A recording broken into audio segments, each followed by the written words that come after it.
El reino de la infancia. Rudolf Steiner. GA 305C2 Conferencia 2. Inglaterra, 13 de agosto de 1924. Ayer señalé cómo el desarrollo del niño sufre un cambio radical con la pérdida de sus primeros dientes. Porque en verdad, lo que llamamos herencia o características heredadas solo se activan directamente durante la primera época de la vida. Sin embargo, durante los primeros 7 años se forma gradualmente un segundo organismo vital en el cuerpo físico, que se modela según el modelo del organismo heredado. Este segundo organismo es, podemos decir, completado en el cambio de dientes.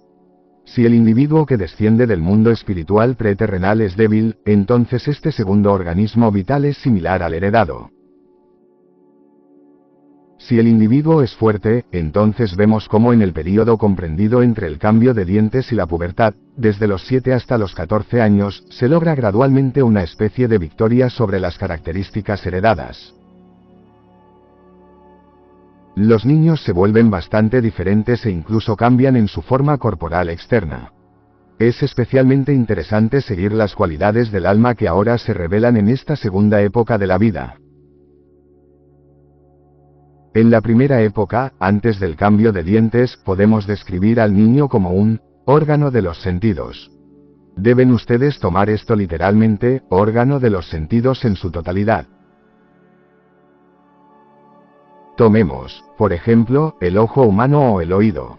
¿Cuál es la característica de tal órgano de los sentidos? Lo característico es que el órgano de los sentidos es muy sensible a las impresiones del mundo exterior.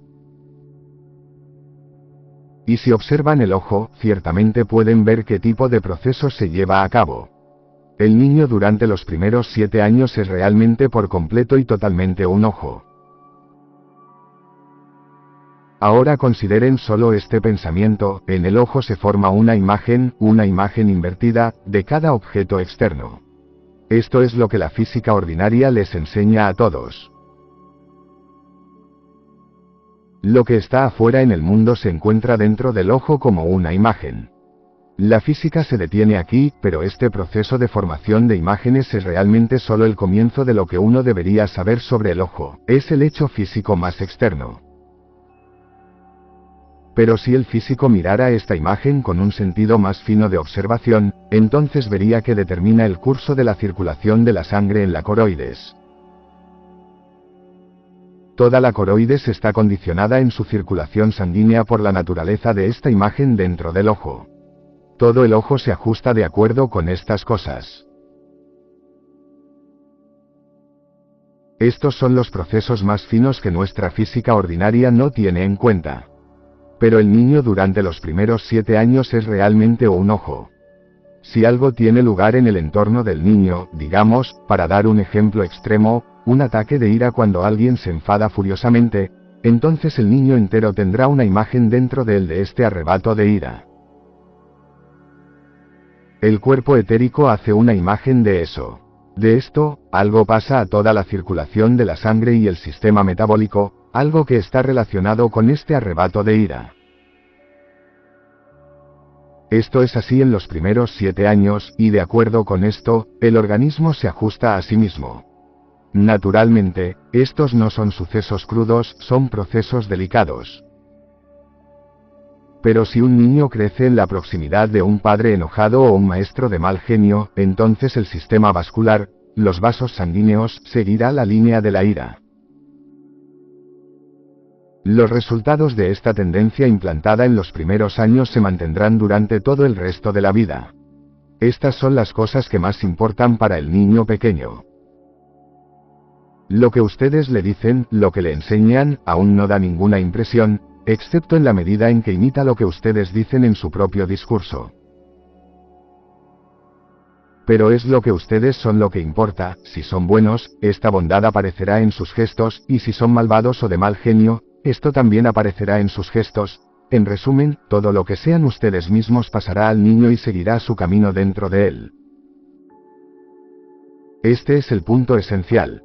El niño es completamente órgano de los sentidos y reacciona a todas las impresiones que despiertan en él las personas que lo rodean.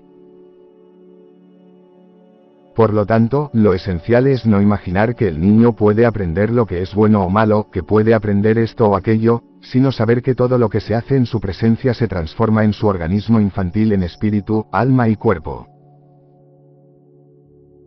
La salud para toda la vida depende de cómo uno se conduce en presencia del niño. Las inclinaciones que desarrolla dependen de cómo uno se comporta en su presencia. Pero todas las cosas que generalmente nos aconsejan hacer con los niños de kindergarten son bastante inútiles. Las cosas que se presentan como educación de jardín de infantes suelen ser extraordinariamente inteligentes. Una de ellas es, podría decir, bastante fascinada por la astucia de lo que se ha pensado para los jardines de infancia en el transcurso del siglo XIX. Los niños ciertamente aprenden mucho allí, casi aprenden a leer. Se les suministran con letras del alfabeto que tienen que caber en letras recortadas y cosas por el estilo. Todo parece muy inteligente y uno puede sentirse tentado fácilmente de creer que realmente es algo adecuado para los niños, pero de nada sirve. Realmente no tiene ningún valor, y toda el alma del niño se arruina. Incluso en el cuerpo, hasta la salud física, el niño está arruinado. A través de tales métodos de kindergarten, los débiles en cuerpo y alma son criados para una vida posterior. Nota del traductor: en Alemania, en la época de estas conferencias, los niños permanecían en el kindergarten hasta el 7º año, de modo que las observaciones anteriores se aplican a toda la vida escolar hasta este momento, incluidos, por ejemplo, los departamentos de escuelas para niños, infants, en Inglaterra, el primer grado inferior en Argentina. Por otro lado, si simplemente tuviéramos a los niños allí en el kindergarten y nos comportáramos de tal manera que pudieran imitarnos, si tuviéramos que hacer todo tipo de cosas que los niños pudieran copiar desde su propio impulso interno del alma, como han estado acostumbrados a hacer en la existencia preterrenal, entonces, de hecho, los niños se convertirían en nosotros mismos, pero nos corresponde a nosotros ver que somos dignos de esta imitación. A esto es a lo que deben prestar atención durante los primeros 7 años de vida y no a lo que expresan exteriormente en palabras como una idea moral. Si ustedes hacen una cara hosca para que el niño tenga la impresión de que son una persona malhumorada, esto lo perjudicará por el resto de su vida. Esta es la razón por la cual es tan importante, especialmente para los niños pequeños, que como maestro uno debe entrar muy a fondo en la observación de un ser humano y de la vida humana. ¿Qué tipo de plan de escuela que ustedes hacen se adapta a esta realidad? Lo que importa es qué tipo de personas son. En nuestros días es bastante fácil pensar en un plan de estudios, porque todos en nuestra época ahora son tan inteligentes. No estoy diciendo esto irónicamente, en nuestros días la gente realmente es inteligente.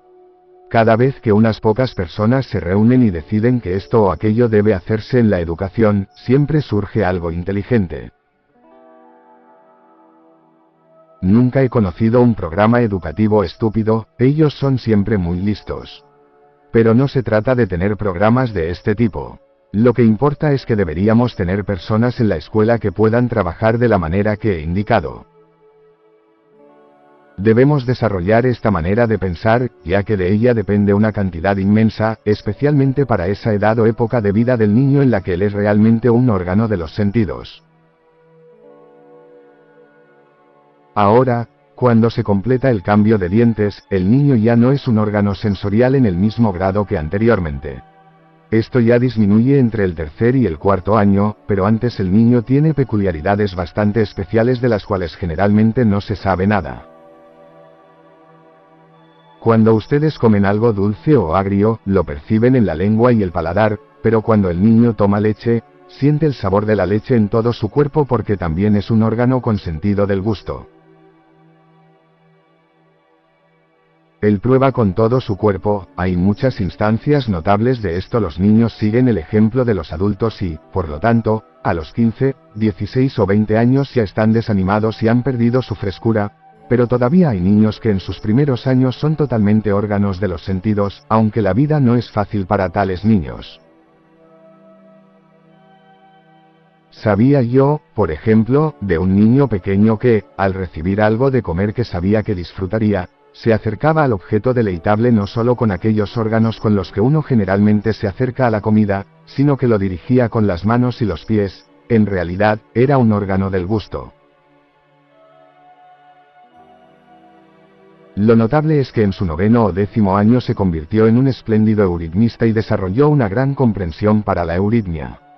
Entonces, lo que comenzó, remando, hasta su comida cuando era un niño, se desarrolló más adelante en órganos de la voluntad en una edad posterior. No digo estas cosas en broma, sino para darles ejemplos de cómo observar. Muy rara vez escuchan a personas que se refieren a cosas como estas, pero están sucediendo a cada momento. Las personas no perciben estos fenómenos característicos de la vida y solo piensan cómo educar a los jóvenes en lugar de observar la vida misma. La vida es interesante en cada detalle, desde la mañana hasta la tarde, las cosas más pequeñas son interesantes. Observen, por ejemplo, cómo dos personas toman una pera de un frutero. No hay dos personas que tomen la pera de la misma manera, siempre es diferente. El carácter completo de una persona se expresa en la forma en que toma la pera del plato de fruta y la pone en su plato, o directamente en su boca, según sea el caso. Si la gente solo cultivara más poder de observación de este tipo, las cosas terribles no se desarrollarían en las escuelas, lo que lamentablemente a menudo se ve hoy en día. Apenas se ve ahora a un niño que sostenga correctamente su bolígrafo o lápiz. La mayoría de los niños los tienen mal, y esto es porque no sabemos cómo observarlos correctamente. Esto es algo muy difícil de hacer, y tampoco es fácil en la escuela Waldorf. Con frecuencia se ingresa a una clase donde se necesitan cambios drásticos en la forma en que los niños sostienen sus lápices o bolígrafos. Nunca deben olvidar que el ser humano es un todo y, como tal, debe adquirir destreza en todas las direcciones. Por lo tanto, lo que el maestro necesita es la observación de la vida hasta en los detalles más mínimos. Y si está especialmente deseoso de tener axiomas formulados, tomen esto como el primer principio de un verdadero arte de la educación. Deben poder observar la vida en todas sus manifestaciones. Uno nunca puede aprender lo suficiente en esta dirección. Miren a los niños desde atrás, por ejemplo. Algunos caminan plantando todo el pie en el suelo, otros tropiezan con los dedos de los pies, y puede haber todo tipo de diferenciación entre estos dos extremos. Sí, de hecho, para educar a un niño uno debe saber con bastante precisión cómo camina. Para el niño que camina pisándose los talones se ve en esta pequeña característica de su cuerpo físico que fue plantado firmemente en la vida en su encarnación anterior, que estaba interesado en todo en su vida terrenal anterior. En tal caso, ustedes deben extraer todo lo que puedan del propio niño, ya que hay muchas cosas escondidas en los niños que caminan con fuerza sobre sus talones. Por otro lado, los niños que viajan juntos, que apenas usan los talones para caminar, han pasado por su anterior vida terrestre de una manera superficial. No podrán obtener mucho de estos niños, pero cuando estén con ellos deben hacer una gran cantidad de cosas que puedan copiar. De esta manera, deben experimentar el cambio de dientes a través de una observación cuidadosa. El hecho de que el niño fuera previamente un órgano de los sentidos lo capacita para desarrollar sobre todo el don de la fantasía y el simbolismo. Y uno piensa esto incluso en el juego. Nuestra época materialista peca terriblemente contra ello. Tomemos como ejemplo las llamadas muñecas hermosas que tan a menudo se les dan a los niños hoy en día. Tienen rostros tan bellamente formados, mejillas maravillosamente pintadas e incluso ojos con los que se pueden dormir cuando están acostados, el cabello real y bondadoso, ¿saben de qué se trata? Pero con esto se mata la fantasía del niño, ya que no deja nada a su imaginación y el niño no puede disfrutarlo. Pero si ustedes hacen una muñeca con una servilleta o un pañuelo con 2 manchas de tinta para los ojos, un poco de tinta para la boca y algunos brazos, entonces el niño puede agregarle mucho con su imaginación. Es particularmente bueno para un niño cuando puede agregar tanto como sea posible a sus juguetes con su propia fantasía, cuando puede desarrollar una actividad de simbolización. Los niños deben tener la menor cantidad posible de cosas que estén bien terminadas y completas, y lo que la gente llama bello. Porque la belleza de una muñeca como la que describí anteriormente, con el pelo real y demás, es solo una belleza convencional. En verdad es terriblemente feo porque es tan poco artístico. Nunca olviden que en el período alrededor del cambio de dientes, el niño pasa a la etapa de la imaginación y la fantasía. No es el intelecto sino la fantasía lo que llena su vida a esta edad. Ustedes como maestros también deben ser capaces de desarrollar esta vida de fantasía, porque aquellos que tienen un verdadero conocimiento del ser humano en sus almas son capaces de hacer esto. De hecho, es así que un verdadero conocimiento del hombre afloja y libera la vida interior del alma y trae una sonrisa a la cara. Las caras agrias y gruñonas solo provienen de la falta de conocimiento. Ciertamente, uno puede tener un órgano enfermo que deja rastros de enfermedad en la cara, esto no importa, porque el niño no tiene en cuenta estas cosas, pero si la naturaleza interna de una persona se llena de un conocimiento vivo de lo que es el hombre, esto se expresará en su rostro, y esto es lo que puede hacer que sea un muy buen maestro. Y así entre el cambio de dientes y la pubertad deben educar desde la esencia misma de la imaginación. Porque la cualidad que hace que un niño menor de 7 años se convierta por completo en un órgano sensorial ahora se vuelve más interna, entra en la vida del alma. Los órganos de los sentidos no piensan, perciben imágenes, o más bien forman imágenes de los objetos externos. E incluso cuando las experiencias sensoriales del niño ya tienen una cualidad anímica, no es un pensamiento lo que emerge sino una imagen, aunque sea una imagen del alma, una imagen imaginativa. Por lo tanto, en su enseñanza ustedes deben trabajar en imágenes, en imaginaciones. Ahora, podemos trabajar menos en imágenes si le enseñamos al niño algo que realmente le resulta extraño. Por ejemplo, la caligrafía de hoy es bastante extraña para el niño ya sea en las letras escritas o impresas. Él no tiene ninguna relación con esta cosa que se llama una A. ¿Por qué debería tener una relación con una A? ¿Por qué debería estar interesado en una L? Estas son bastante extrañas para él, esta A, esta L, sin embargo, cuando el niño llega a la escuela lo llevamos al aula y le enseñamos estas cosas. El resultado es que no siente ningún contacto con lo que tiene que hacer. Y si le enseñamos esto antes del cambio de dientes y le asignamos letras en agujeros recortados, por ejemplo, entonces le estamos dando cosas que están fuera de su naturaleza y con las cuales no tiene la más mínima relación. Pero lo que sí posee es un sentido artístico, una facultad para crear imágenes imaginativas. Es a esto a lo que debemos apelar, a esto debemos dirigirnos. Debemos evitar un acercamiento directo a las letras convencionales del alfabeto que se utilizan en la escritura y la impresión del hombre civilizado. Más bien deberíamos guiar a los niños, de una manera vívida e imaginativa, a través de las diversas etapas que el hombre mismo ha atravesado en la historia de la civilización. En el pasado existía la escritura en imágenes, es decir, las personas pintaban algo en la página que les recordaba el objeto. No necesitamos estudiar la historia de la civilización, pero podemos mostrarle al niño el significado y el espíritu de lo que el hombre quería expresar en la escritura en imágenes.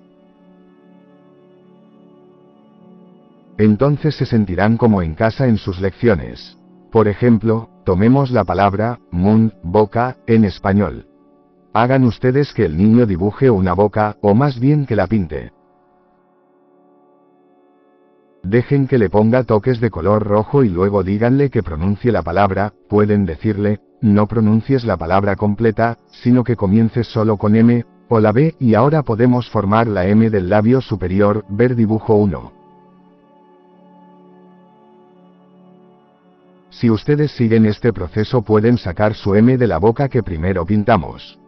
Así es como realmente se originó la escritura, solo que hoy en día es difícil reconocer por las palabras mismas que las letras fueron una vez imágenes, porque todas las palabras han estado sujetas a cambios en el curso de la evolución del habla. Originalmente, cada sonido tenía su propia imagen y cada imagen solo podía tener un significado. No necesitan volver a estos personajes originales, pero pueden inventar sus propios medios. El maestro debe ser inventivo, debe crear a partir del espíritu de la cosa. Tomemos la palabra, fish, pescado en español. Dejen que el niño dibuje o pinte algún tipo de pez. Permitan que diga el comienzo de la palabra, F, y gradualmente pueden sacar la F de la imagen, ver dibujo 2. Y así, si ustedes son inventivos, pueden encontrar, de hecho, imágenes para todas las consonantes. Pueden elaborarse a partir de una especie de pintura-dibujo o dibujo-pintura. Esto es más difícil de manejar que los métodos de hoy. Porque, por supuesto, es esencial que después de que los niños hayan estado haciendo esta pintura por 1 hora o 2, tienen que limpiar todo. Pero esto tiene que ser así, no hay nada más que hacer. A partir de esto, pueden ver cómo las letras se pueden desarrollar a partir de imágenes y las imágenes de nuevo directamente de la vida. Esta es la forma en que deben hacerlo. En ningún caso deberían enseñar a leer primero, sino que, a partir de su dibujo pintura o pintura dibujo, permiten que las letras surjan de estos y luego pueden pasar a la lectura. Si ustedes miran a su alrededor, encontrarán muchos objetos que pueden usar para desarrollar las consonantes de esta manera. Todas las consonantes se pueden desarrollar a partir de las letras iniciales de las palabras que describen estos objetos. No es tan fácil para las vocales. Pero quizás para las vocales lo siguiente es posible. Supongamos que le dicen al niño, mira el hermoso sol. Realmente debes admirarlo, ponte de pie así para que puedas mirar hacia arriba y admirar el glorioso sol. Comillas. El niño se para, mira hacia arriba y luego expresa su asombro así, ah. Luego pintan este gesto y en realidad tienen el hebreo A, el sonido de la maravilla. Ahora solo necesitan hacerlo más pequeño y gradualmente convertirlo en la letra A, ver dibujo 3. Entonces, si traen al niño algo de la calidad de un alma interior y, sobre todo, lo que se expresa en euritmia, dejándolo tomar esa posición o aquella, entonces pueden desarrollar las vocales también de la manera que he mencionado. La euritmia habrá ser de gran ayuda para ustedes porque los sonidos ya están formados en los gestos y movimientos de la euritmia. Piensen, por ejemplo, en una O. Uno abraza algo con amor. De esto uno puede obtener el 0, ver dibujo 4. Realmente pueden obtener las vocales desde el gesto, desde el movimiento. Por lo tanto, deben trabajar desde la observación y la imaginación, y los niños aprenderán los sonidos y las letras de las cosas mismas. Deben comenzar desde la imagen. La carta, tal como la conocemos hoy en su forma completa, tiene una historia detrás. Es algo que se ha simplificado a partir de una imagen, pero el tipo de signos mágicos de las letras impresas de la actualidad ya no nos dicen cómo era la imagen. Cuando los europeos, estos mejores hombres, fueron a América en el momento en que los salvajes, los indios, todavía estaban allí, incluso a mediados del siglo XIX, tales cosas sucedieron, mostraron a estos nativos escritos impresos y los indios se escaparon porque pensaban que las cartas eran diablillos. Y dijeron, los caras pálidas, como los indios llamaban a los europeos, se comunican entre sí por medio de pequeños demonios. Pero esto es exactamente lo que las letras son para los niños. No significan nada para ellos. El niño siente algo demoníaco en las letras, y con razón. Ya se han convertido en un medio de magia porque son meras señales. Deben comenzar con la imagen. Eso no es un signo mágico sino algo real y ustedes deben trabajar a partir de esto. La gente objetará que los niños aprendan a leer y escribir demasiado tarde. Esto solo se dice porque hoy no se sabe cuán dañino es cuando los niños aprenden a leer y escribir demasiado pronto.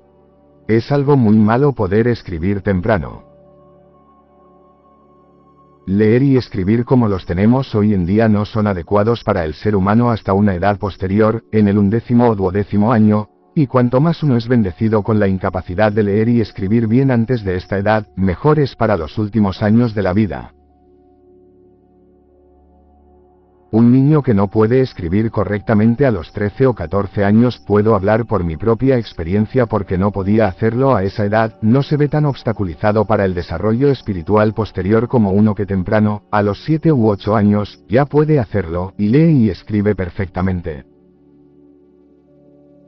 Estas son cosas que el maestro debe notar.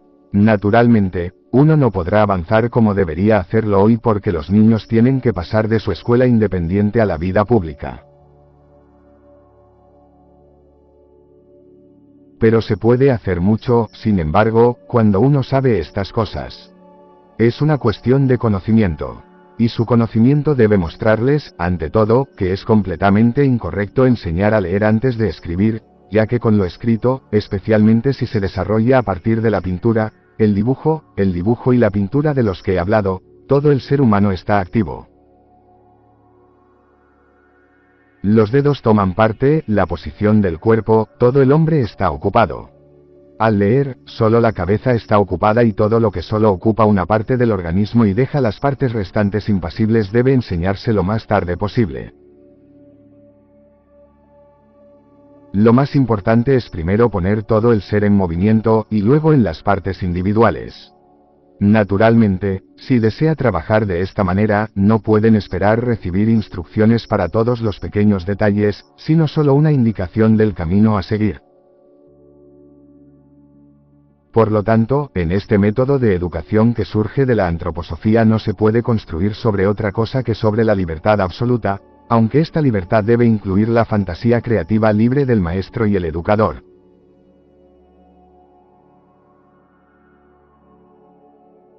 En la escuela Waldorf hemos sido bendecidos con lo que podría llamar un éxito muy cuestionable. Comenzamos con 130 a 140 alumnos, pero estos alumnos procedían de las obras industriales de Emil Moltke, por lo que en aquel momento eran, en cierta medida, niños obligatorios, aunque también teníamos algunos hijos de familias antroposóficas. En 1919, Emil Moltke, director de la fábrica de cigarrillos Waldorf Astoria de Stuttgart, fundó la primera escuela Rudolf Steiner. Los primeros alumnos eran todos hijos de los trabajadores de la fábrica.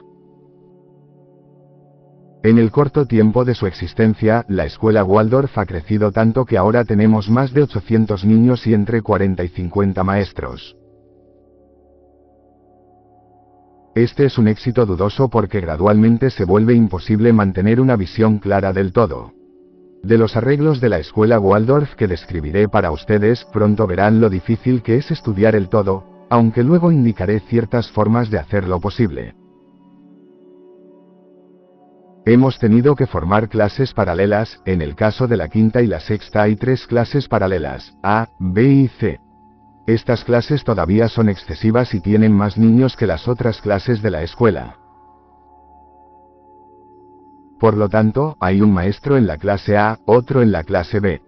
Solo imaginen cómo esto funcionaría en un establecimiento educativo adecuado de hoy.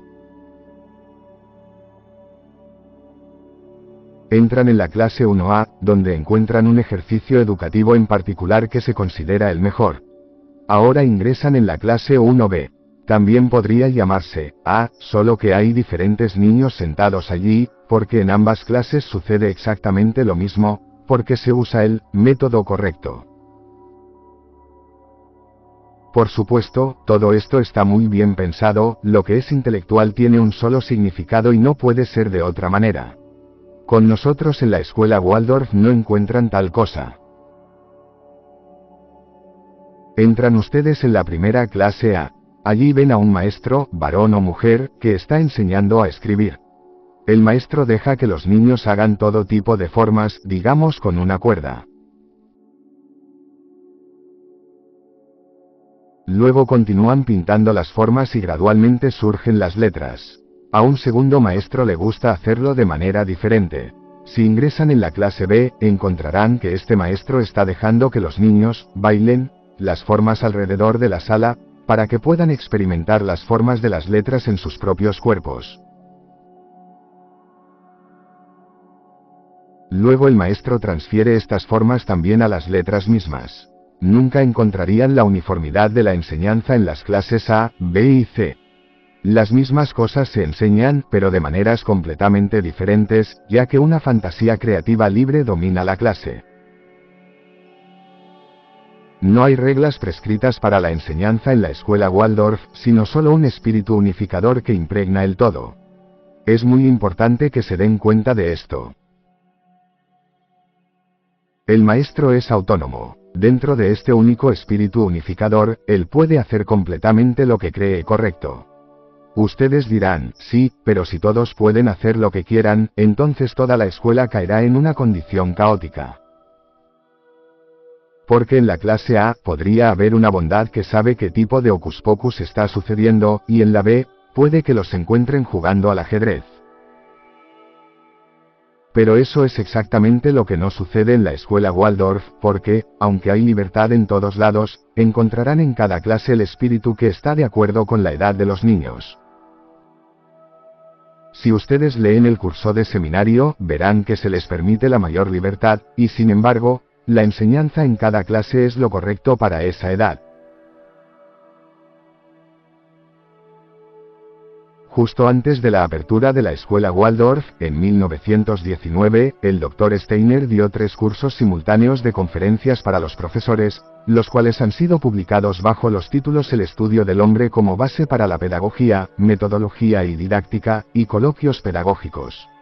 A estos 3 volúmenes le sucede un cuarto, Juntas con los maestros, que recopila los encuentros que Rudolf Steiner tenía todos los jueves con el cuerpo de maestros de la escuela.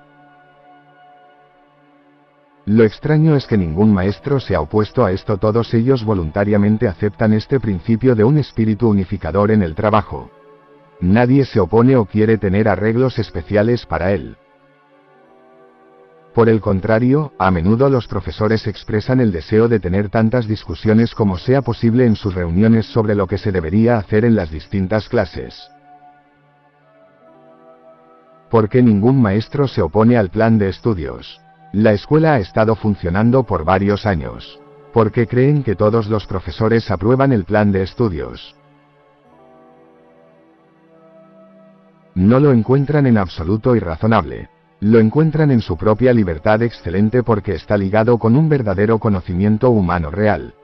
Y solo en cosas como la creación de la materia de enseñanza desde la fantasía se puede ver que la libertad debe prevalecer en la escuela. De hecho, lo hace. Cada uno de nuestros profesores tiene la sensación de que no es solo una cuestión de lo que él mismo piensa y descubre a partir de su propia fantasía, sino que cuando me siento con mis maestros Waldorf en sus reuniones, o cuando voy a las clases, obtengo cada vez más la impresión de que una vez que los docentes están en sus aulas, realmente se olvidan de que se ha elaborado un plan de enseñanza previamente. En el momento de la enseñanza, cada maestro se imagina que él mismo está creando el plan de trabajo. Esta es la sensación que tengo cuando voy a las clases. Tal es el resultado cuando el verdadero conocimiento humano se encuentra en la base del trabajo. Tengo que contarles estos detalles aunque puedan pensar que fueron dichos por vanidad, de hecho, no se dicen por vanidad, sino para que sepan ustedes cómo es y luego hagan lo mismo. Esto les mostrará cómo lo que crece a partir de un verdadero conocimiento del hombre puede realmente entrar en el niño. Es en la fantasía, entonces, en la imaginación, que nuestra enseñanza y educación deben ser construidas. Debe ser muy claro que antes del 9º o 10º año el niño no sabe cómo diferenciarse como un ego de su entorno. Debido a un cierto instinto, el niño se ha acostumbrado desde hace tiempo a hablar de sí mismo como P, pero en realidad se siente realmente dentro del mundo entero. Siente que todo el mundo está conectado consigo mismo. Pero la gente tiene las ideas más fantásticas sobre esto. Dicen de las razas primitivas que su sentimiento por el mundo es animismo, es decir, tratan a los objetos sin vida como si estuvieran animados, y que para comprender a un niño deben imaginar que él hace lo mismo que estos pueblos primitivos. Cuando golpea contra un objeto duro, lo golpea porque lo dota de una cualidad de alma. Pero eso no es para nada cierto.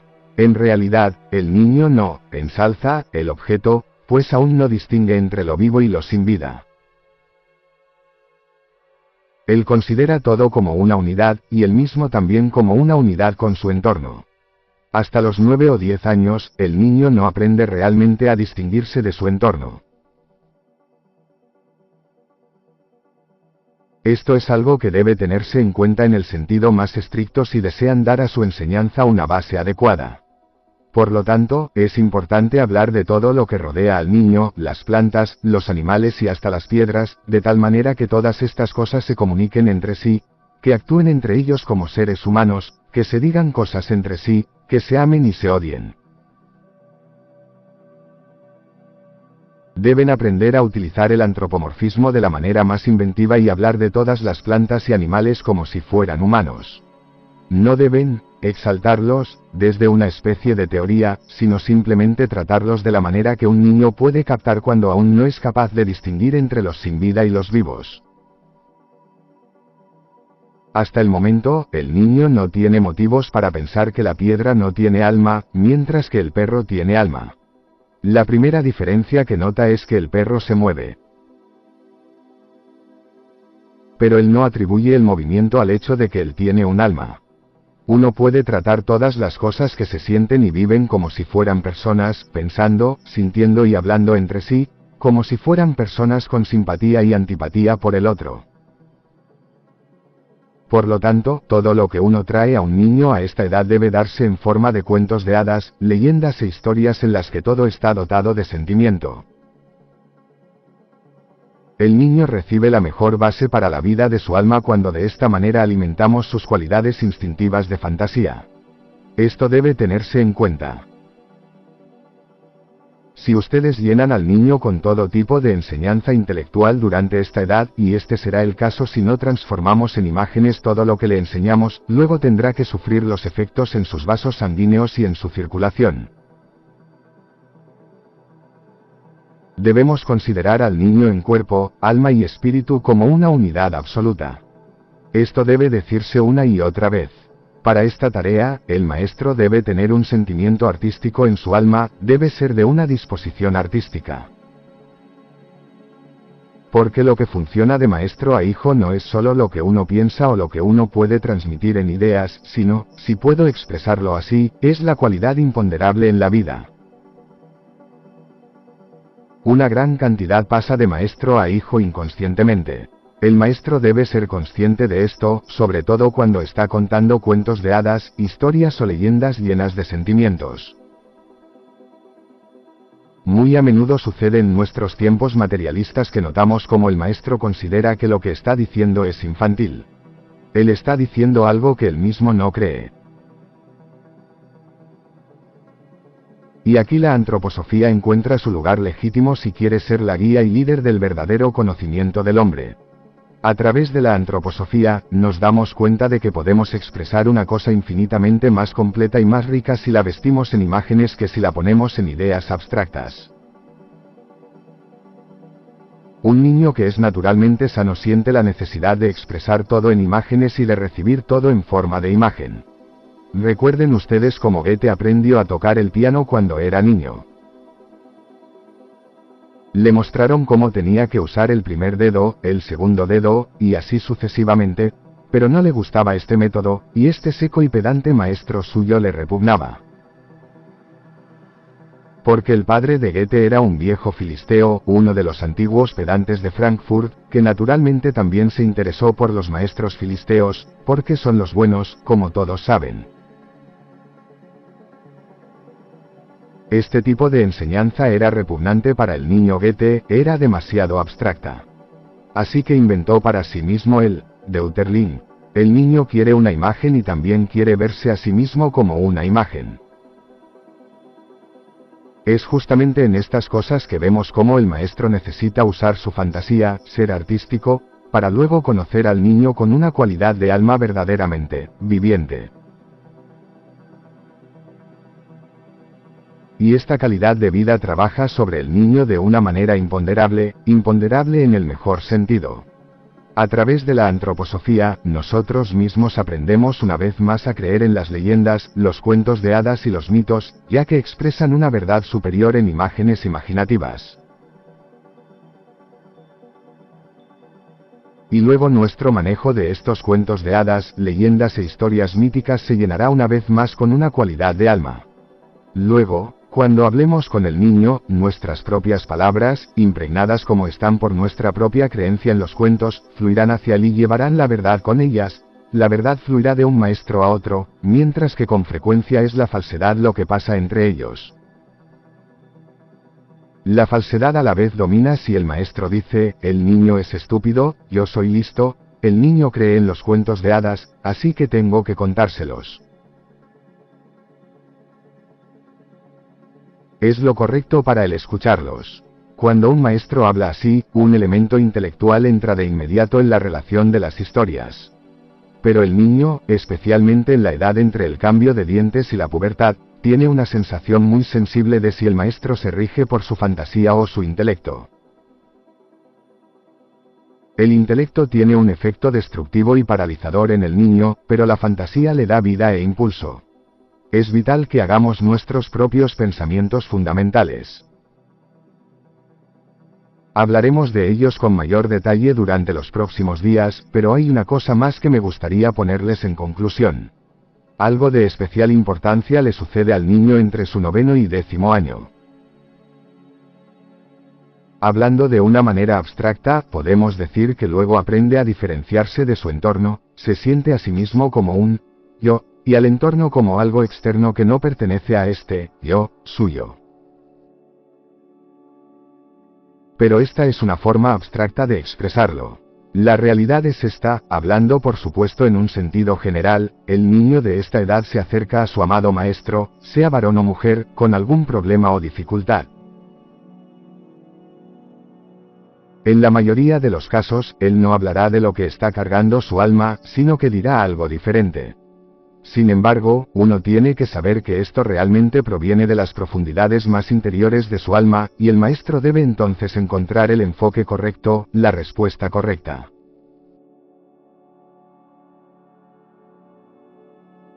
Una cantidad enorme depende de esto para toda la vida futura del niño afectado. Porque no pueden trabajar con niños de esta edad, como su maestro, a menos que sean ustedes mismos la autoridad incuestionable, a menos que, es decir, el niño tenga la sensación, esto es cierto porque ustedes lo consideran cierto, esto es hermoso porque ustedes lo encuentran hermoso y, por lo tanto, se lo indican a él, y esto es bueno porque ustedes lo creen bueno. Ustedes deben ser para el niño los representantes de lo bueno, lo verdadero y lo bello. Deben sentirse atraídos por la verdad, la bondad y la belleza simplemente porque él mismo se siente atraído hacia ustedes. Y luego, entre el 9º y el 10º año, este sentimiento surge instintivamente en su subconsciencia, obtengo todo de mi maestro, pero ¿de dónde lo sacó? ¿Qué hay detrás de él? El profesor no necesita ampliar esto porque si se incluyen las definiciones y explicaciones, solo puede causar daño. Lo importante es encontrar una palabra amorosa, una palabra llena de calidez de corazón, o más bien muchas palabras, ya que estas dificultades pueden durar semanas y meses, de modo que podamos evitar este peligro y conservar la sensación de autoridad en el niño. Porque ahora ha llegado a una crisis con respecto al principio de autoridad. Si son igual a la situación y pueden preservar su autoridad con la calidez de los sentimientos con los que se enfrentan a estas dificultades particulares, y al conocer al niño con calidez interior, sinceridad y verdad, mucho se ganará. El niño retendrá su creencia en la autoridad del maestro, y eso es algo bueno para su educación posterior, pero también es esencial que justo en esta edad de la vida, entre los 9 y 10 años, la creencia del niño en una buena persona no deba vacilar. Si esto sucediera, la seguridad interna que debería ser su guía a través de la vida se tambaleará y se tambaleará. Esto es de gran importancia y constantemente debe tenerse en cuenta. En los manuales sobre educación encontramos todo tipo de detalles intrincados establecidos para la orientación de los maestros, pero es de mucha mayor importancia saber qué sucede en un determinado momento de la vida del niño y cómo debemos actuar con respecto a él, porque a través de nuestra acción podemos irradiar luz en toda su vida.